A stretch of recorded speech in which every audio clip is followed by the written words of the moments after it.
Praise lord. దేవుని నామమునకు మహిమ కలుగును కాక. ఈరోజు దేవుని వాక్యంలోకి వెళ్ళి కొన్ని విషయాలు మనం చూసుకున్నాం. నేను మొన్న స్టార్టింగ్ వీడియో చెప్పినట్టుగా మన జీవితానికి కొలతబద్ద దేవుని వాక్యం. మనుషులు ఏమంటారు, వాళ్ళు ఏమంటున్నారు, నువ్వేమనుకుంటున్నావు, నీ గురించి నీ ఇమాజినేషన్ ఎట్లున్నది, ఇవన్నీ ఒక దగ్గర పక్క పెడితే మనం ఏమై ఉన్నామో దాన్ని కరెక్ట్గా చెప్పగలిగింది దేవుని వాక్యము ఒకటే. అదే దేవుని వాక్యమే ఫైనల్. ఎందుకంటే దేవుని వాక్యంలో ఒక మాట ఉంటుంది. సామెతల గ్రంథంలో ఒక మాట రాసి ఉంటుంది. సామెతల గ్రంథము 14వ అధ్యాయము 12వ వచనము నేను చదువుతున్నా. సామెతల గ్రంథము 14వ అధ్యాయము 12వ వచనం చదువుతున్నా. ఒకని ఎదుట సరి అయినదిగా కనబడు మార్గము కలదు, అయితే తుదకొది మరణమునకు త్రోవతీను. ఇక్కడ ఏమంటుంది దేవుని వాక్యము క్లియర్ చెప్పు. ఒకని ఎదుట అంట సరి అయిన కనబడుతుంట, అది కరెక్టే కదా, మార్గము నేను పోయే దారి కరెక్టే కదా అని ఆ వ్యక్తి కనబడుతుందంట. కానీ అది మరణమునకు దారి తీస్తుందని దేవుని వాక్యం చెప్తుంది. అంటే నీ ఏదైతే కరెక్ట్ అనిపిస్తుందో దాని ఎండ్ వేరే ఉంటుండొచ్చు. ఇంకొక మాట కూడా ఉంటుంది. అదే సామెతలలో 16వ అధ్యాయము 25వ వచనం కూడా నేను చదువుతున్నాను. ఒకని మార్గం వాని దృష్టికి యథార్థంగా కనబడుతుంది. అంటే వాడు చేసేది, ఒక వ్యక్తి చేసేది నేను యథార్థంగానే చేస్తున్నా కదా, ఇది యథార్థమైన మార్గమే కదా, ఇది కరెక్టే కదా అనుకుంటాడంట. కానీ అయినను తుదకది మరణంనకు చేరును. దీని వాక్యం క్లియర్గా చెప్పబడుతుంది. మనం ఏదైతే కరెక్ట్ అనుకుంటామో అది ఒకసారి కంప్లీట్గా రాంగ్ అయిపోతుండొచ్చు. తుదకు అది నాశనంకు తీసుకుపోగలుగుతుందని దేవుని వాక్యం మనకు సెలవిస్తుంది. ఎందుకు ఈ మాట సెలవిచ్చిందంటే, ఎప్పుడైతే ఆదాము దేవుని నుంచి దూరం అయిపోయాడో అతనిలో వచ్చిన స్వభావము స్వార్థపూరితమైన స్వభావం వచ్చింది.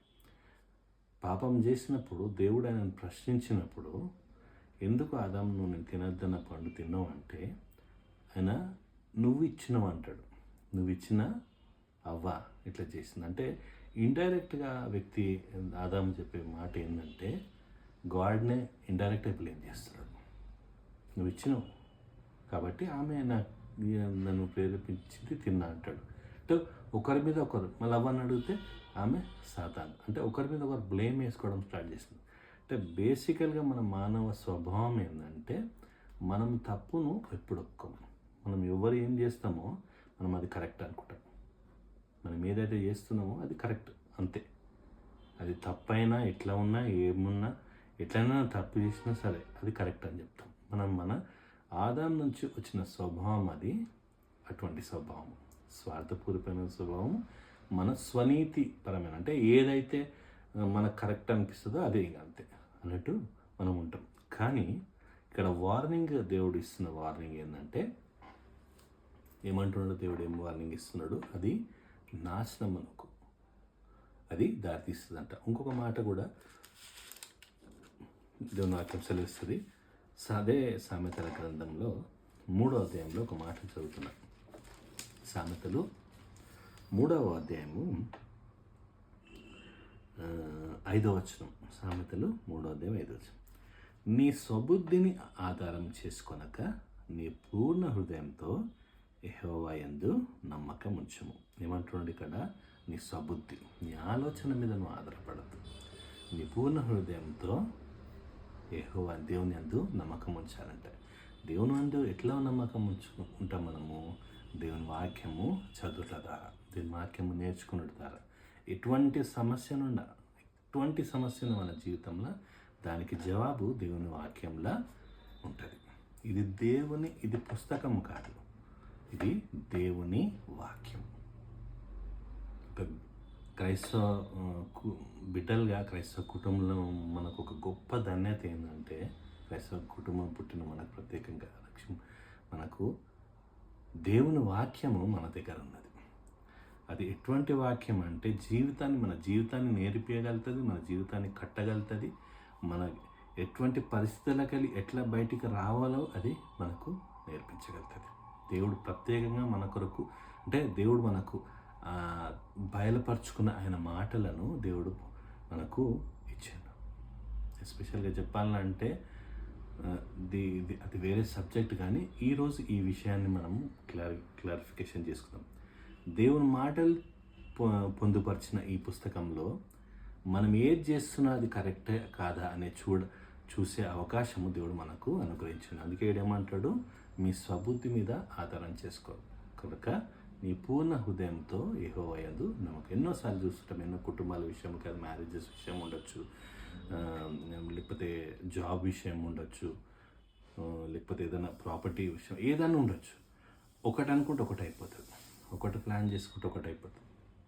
బేసికల్ మామూలు విషయాలు నేను జనరల్గా చెప్తున్నా, కానీ ఇక్కడ దేవుడు ఒక మాట చెప్తుండు, నువ్వు ఏదైతే కరెక్ట్ అని కొన్ని విషయాలు అనుకుంటావు ప్రత్యేక జీవితం విషయంలో, అది ఒక్కొక్కసారిది అది నిన్ను నాశనం తీసుకోపోగలుగుతుందని దేవుని వాక్యం చెప్తుంది.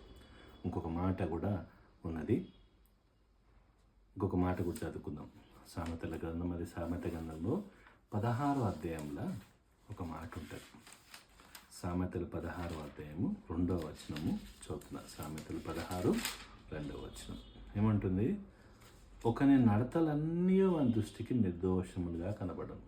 అక్కడ ఏమన్నాడు, ఒకనికి మార్గం సరి అయినది కనబడతానంట, యథార్థంగా కనబడతానంట. ఇంకో దగ్గర ఏమంటాడు, నీ స్వబుద్ధి మీద ఆధారం చేసుకోవద్దని చెప్తాడు, నీ సొంత తెలివి మీద నీలా ఆధారపడద్దు అంటాడు. ఇక్కడేమంటున్నాడు, దేవుని వాక్యం ఏం చెప్పబడుతుంది, ఒకని నడతలన్నీ వాని దృష్టి, నేను ఏదైతే చేస్తున్నా అది కరెక్టే, నేను ఏది చేస్తున్నా అది కరెక్ట్ అనుకుంటాడు. నీ దృష్టికి కరెక్ట్ అనుకుంటుండొచ్చు, ఒకరిని పోల్చుకొని వాడు అట్లా చేస్తుంది కాబట్టి నేను దానికంటే తక్కువ చేస్తున్నా కదా అని అట్లా కూడా కంపేర్ చేసుకుంటుండొచ్చు. కానీ ఇక్కడ కింద ఏమున్నది, నువ్వు కరెక్టో కాదో ఏదో ఇక్కడ చెప్పబడ్డది. ఏముంది, ఒక నడతలన్నీ వాని దృష్టికి నిర్దోషములుగా కనబడను, యెహోవా ఆత్మలను పరిశోధించును. దేవుడు ఫైనల్ చెప్పాలి, అది కరెక్టా కాదా దేవుడు చెప్పాలి. భూమి ఆకాశాలు సృష్టించిన దేవుడు మనకున్నాడు, ఆయన నువ్వు కరెక్టో కాదో ఆయన చెప్పాలి, నువ్వు నిర్ణయించుకునేది కాదు. నీకంటే ఎవరు తెలివైన వాళ్ళు ఒక మంచి చెప్పింది కదా, ఆయన కూడా చెప్పిండు కదా అనేది కాదు. ఫైనల్ దేవుని వాక్యము చెప్పాలి. ఎందుకంటే ఒక విషయం కూడా చెప్తాను నేను, చాలాసార్లు కొంతమంది ప్రొఫెసీ అని ప్రేయర్ చేయించుకుంటుంటారు. ఆ ప్రొఫెసీగా ఏమో వాళ్ళు చెప్తారు, వాళ్ళు దాన్ని అది వాక్యానుసారంగా ఉందా లేదా అని మళ్ళీ దాన్ని బైబిల్లో వాళ్ళు పరీక్షించుకోకుండా ఆ చెప్పిన ఒక ప్రాఫెట్లా అని చెప్పబడుతున్న వ్యక్తి చెప్పిన మాటను ఆధారపడి జీవితాలను నాశనం చేసుకున్న వాళ్ళు ఎంతోమంది ఉన్నారు. కాబట్టి ఎవరు మన మీద ప్రార్థన చేసి చెప్పినా, ఎవరు ఏది చెప్పినా కూడా అది దేవుని వాక్యంలా చేత అది కన్ఫర్మ్ కావాలి. ఎందుకంటే ఇది దేవుని మాటలు. ఒక ఇన్సిడెంట్ నేను దేవుని వాక్యంలోకి వెళ్ళి చూపిస్తాను. అది అందరికీ తెలిసిన విషయమే, చాలాసార్లు మీరు విని ఉండొచ్చు. ఈరోజు మళ్ళీ ఒకసారి దాన్ని పంచుకోవాలని ఆశపడుతున్నా. ఈ ఇన్సిడెంట్ ఏదైతే జరిగిన సంఘటన ఏదైతే ఉందో, ఇది మత్తయి సువార్త కానీ మత్తయి, మార్క్, లూకా 3 సువార్తలలో దీన్ని రికార్డ్ చేసారు. ఆ ఇన్సిడెంట్ని చాలా ప్రాముఖ్యమైన ఇన్సిడెంట్ అది. మత్తయి సువార్త 19వ అధ్యాయంలో ఆ విషయం ఉంటుంది. మత్తయి సువార్త 19వ అధ్యాయంలో 16 వచనంకి వెళ్ళి 22 వచనం దాకా ఉంటుంది.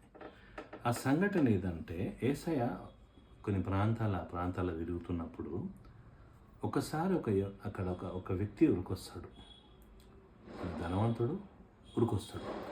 యేసయ్య దగ్గరికి వచ్చి ఒక మాట అంటాడు. ఇక్కడ ఆ మాటలు నేను చదువుతున్నా. 16 వచనంకి వెళ్ళి మత్తయి సువార్త 19వ అధ్యాయం 16వ వచనంకి వెళ్ళి చదువుతున్నా. ఇదిగో ఒకడు ఆయన దగ్గరకు వచ్చి, బోధకుడా, నిత్య జీవం పొందుటకు నేను ఏ మంచి కార్యం చేయవలెనని ఆయన అడిగాను. ఏమడిగిండు వచ్చి, సద్బోధకుడా, నేను నిత్య జీవం పోవాలి, నేను పరలోక రాజ్యం పోవాలి, నేను నిత్యం దేవునితో ఉండాలి, ఏం చేయాలి నేనని వచ్చి అడిగాడు. అడిగినప్పుడు అందుకు 17వ వచనంలో, అందుకు ఆయన, మంచి కార్యం గురించి నన్ను ఎందుకు అడుగుచున్నావు, మంచివాడొక్కడే, నీవు జీవంలో ప్రవేశింపగోరినలా ఆజ్ఞలు గైకొనమని చెప్పాను. అతడు ఏ ఆజ్ఞలని ఆయనను అడగగా, ధర్మశాస్త్రము యూదులకు ఆ రోజు ఇవ్వబడ్డది. అయితే యేసయ్య అంటాడు, ఆయన వచ్చి అడుగుతాడు, నిత్య జీవం పోవాలని ఏం చేయాలంటే ధర్మశాస్త్రం పాటించు అని అంటాడు. అంటే ఏం ఏం చేయాలి నేను అడిగినప్పుడు యేసయ్య ఏమన్నాడు, ఆజ్ఞలను, దేవుడిచ్చిన ఆజ్ఞలు పాటించని చెప్తాడు. ఈయనేమంటాడు, యేసయ్య దాన్ని ఆజ్ఞలు ఏంటో ఎక్స్ప్లెయిన్ చేసుకుంటా యేసయ్య ఏమంటాడు, నరహత్య చేయవద్దు, వ్యభిచరింపవద్దు, దొంగిలవద్దు, అబద్ధ సాక్ష్యం పలకవద్దు, తల్లిదండ్రుని సన్మానింపుము, నిన్ను వలె నీ పొరుగువాని ప్రేమింపవలనని అనునవియే అని చెప్పాను. ఏం చెప్పాడు, ఏమన్నాడు మరొకసారి చెప్తున్నారు, హత్య చేయొద్దన్నాడు, వ్యభిచరింపవద్దన్నాడు, దొంగిలవద్దన్నాడు, అబద్ధ సాక్ష్యం పలకవద్దన్నాడు, తల్లిదండ్రులను సన్మానింపమన్నాడు, నిన్ను వలె నిన్ను ప్రేమించుకుంటున్నావు అట్లనే పొరుగువాని ప్రేమించమని చెప్పితే ఆ వ్యక్తి అంటాడు, అందుకు ఆ యవనుడు 20వ వచనము, ఇవన్నీ అనుసరించుచునే ఉన్నాను, ఇవన్నీ నేను చేస్తున్నాను. మార్క్స్ స్వార్థాలు అనుకుంటా, మార్క్స్ వార్తలను లూకాస్ వార్తలు అంటాడు. ఆ మాట ఇంకా ఎక్స్ప్లెయిన్ చేసి రాయబడుతుంది. చిన్ననాటి నుండి నేను ఇవి పాటిస్తున్నా అంటాడు. నువ్వేదైతే చెప్తున్నావు దేవా యేసయ్య, నేను చిన్ననాటి నుంచి పాటిస్తున్నా, ఇంకేముంది నా దగ్గర. అందుకే ఇంకొక మాట ఆడేమంటాడు, 21వ వచనం, ఇకను నాకు కొదువ ఏమని ఆయన అడిగాను. ఏమన్నాడు, అన్నీ నేను చిన్నప్పటికెళ్ళి పాటిస్తున్నా, ఇంకేమన్నా ఇంకేం కొదువు ఉన్నది అంటే అప్పుడు యేసయ్య ఒక మాట అంటాడు. అందుకు యేసు, నీవు పరిపూర్ణుడగుటకు కోరిన యెడల పోయి నీ ఆస్తిని అమ్మి బీదలకిమ్ము, అప్పుడు పరలోకమందు నీకు ధనము కలుగును, నీవు వచ్చి నన్ను వెంబడించమని అతనితో చెప్పాను. ఏమన్నాడు, నీకున్న ఆస్తి బీదలకి ఇచ్చేయి, నా వెంబడొచ్చేయి, పరలోక రాజ్యంలో నీకు గొప్ప ధనం వస్తుందని యేసయ్య చెప్పాడు. ఇక్కడ ఒకటి గమనించాలి, యేసయ్య అందరికి ఆ మాట చెప్పలేదు. ఎందుకంటే ఆయన ఏడ టెస్ట్ చేయాలో దేవుని యెహోవా ఆత్మలను పరిశోధించువాడని మనం చదివినాం సామెతల్లో. ఆయన నీ హార్ట్లో ఏది ఉన్నదో ఆయన బయటికి తీస్తాడు. ఇక్కడ ఏమన్నాడు, ఇప్పుడు యేసుప్రభు దగ్గరికి ఎంతోమంది వచ్చినప్పుడు అందరినీ మీ ఆస్తుల మీద అమ్మని ఎక్కడనలేదు. కానీ ఇక్కడ ఈ వ్యక్తితో యవనస్తుతో ఆ మాట అంటాడు. అప్పుడు ఆ మాట అన్నప్పుడు 22వ వచనం, అయితే ఆ యవ్వనుడు మిగుల ఆస్తి గలవాడు కనుక ఆ మాట విని వ్యసనపడుచు వెళ్ళిపోయాడు. వాడు గొప్ప ధనవంతుడు వాడు ఎందుకు వచ్చిండు, పరలోక రాజ్యం కోసం వచ్చిండు. అంటే చనిపోయినాక పోయే ప్రాంతంకి వచ్చిండు.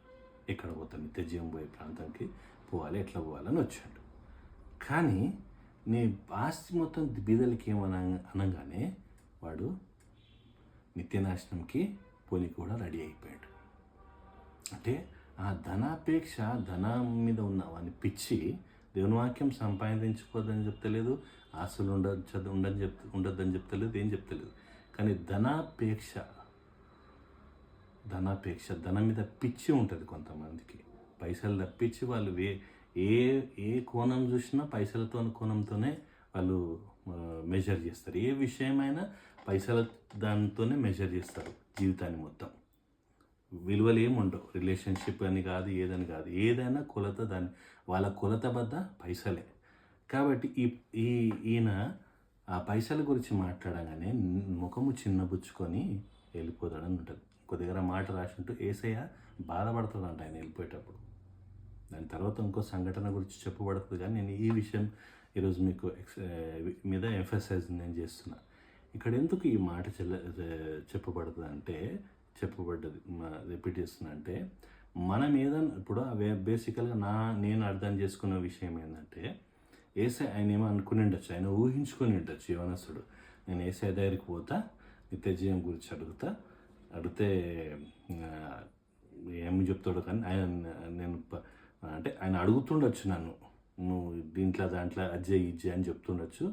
కానీ ఇవన్నీ నేను చెప్పినాక ఇవన్నీ పాటిస్తున్నానని చెప్పంగానే యేసయ్య సంతోషపడి ఇంకా ఏం కావాలని, కానీ నువ్వు పర్ఫెక్ట్ నిత్య జీవంలో వెళ్ళిపోతావు, నువ్వు పర్ఫెక్ట్ పర్సన్ అని చెప్తాడనే ఆశతోనే వచ్చిన ఆ వ్యక్తి. నిజంగా అనిపిస్తుంది, నాకు అనిపిస్తుంది. కానీ కాడికి రాగానే ఆయన హృదయంలో ఉన్న అస్సలు విషయాన్ని యేసయ్య చూపించగానే ఆయన ముఖం చిన్నబుచ్చుకొని వెళ్ళిపోయాడు. ఇక్కడ మనకు చూపిస్తుంది ఏంటంటే, ఆయనకు దేవుని కంటే ధనము ఎక్కువ. దేవుని కంటే ధనం ఎక్కువ. మత్తయి సువార్త 6వ అధ్యాయంలో ఒక మాట ఉంటుంది. యేసయ్య చాలా చాలా క్లియర్గా చెప్తారు. చాలా క్లియర్గా ఒక మాట ఉంటుంది. 6వ వచనం, 6వ అధ్యాయము మత్తయి సువార్త 6వ అధ్యాయంలో పైసల గురించి మాట్లాడినప్పుడు యేసయ్య చాలా క్లియర్ చెప్తాడు. 6వ అధ్యాయం 19వ వచనము, భూమి మీద మీ కొరకు ధనము కూర్చుకొనవద్దు, ఇక్కడ చిమటయు తుప్పును తినివేయును, దొంగలు కన్నం వేసి దొంగిలేదారు. దొంగలు వచ్చి ఎత్తుకపోతారు. ఇక్కడ కూర్చుకోవద్దని చెప్పాడు. ఒక మాట, ప్రాముఖ్యమైన మాట మీకు ఆ మాట చెప్తా. 24వ వచనంలో మాట ఉంటుంది, ఎవడునో ఇద్దరు యజమానులకు దాసుడుగా ఉండనేరడు. ఎవడునో ఇద్దరు యజమానులకు నువ్వు ఒక్కోసారి పని చేయలేవు. అతడు ఒకని ద్వేషించి ఒకని ప్రేమించును, లేదా ఒకని పక్షంగా నుండి ఒకని తృణీకరించును. మీరు దేవునికిని సిరికిని దాసులుగా నుండలేరరు. దేవుని వాక్యం క్లియర్ చెప్పాడు. నువ్వు ధనం ప్రేమించుకుంటా దేవుణ్ణి ప్రేమించలేవు. దేవుని ప్రేమించుకుంటా నువ్వు ధనంని ప్రేమించలేవు. దేవుడు ఏదైనా పోల్చుకున్నాడంటే సమానంగా ధనంతోని కంపేర్ చేసి చూపించండు. ఈరోజు మనం చూస్తున్న ప్రస్తుతాల మనుషులు కేవలము ధనాపేక్షతోని బ్రతుకుతున్నారు. పైసల గురించి ఆలోచిస్తున్నారు. ఇక్కడ యేసయ్య చాలా క్లియర్ చెప్పాడు. కొన్ని కుటుంబాలు విడిపోనికి కారణం ధనం, స్నేహితులు విడిపోనికి కారణం ధనం. ఎన్నో విషయాలలో ధనము చాలా ప్రాముఖ్యమైన పాత్ర తీసుకుంటుంది. ఎప్పుడైతే ఒక వ్యక్తి దేవుని ప్రేమిస్తాడో ఇవన్నిటిని అధిగమించే శక్తి దేవుడు మనకు ఇస్తాడు.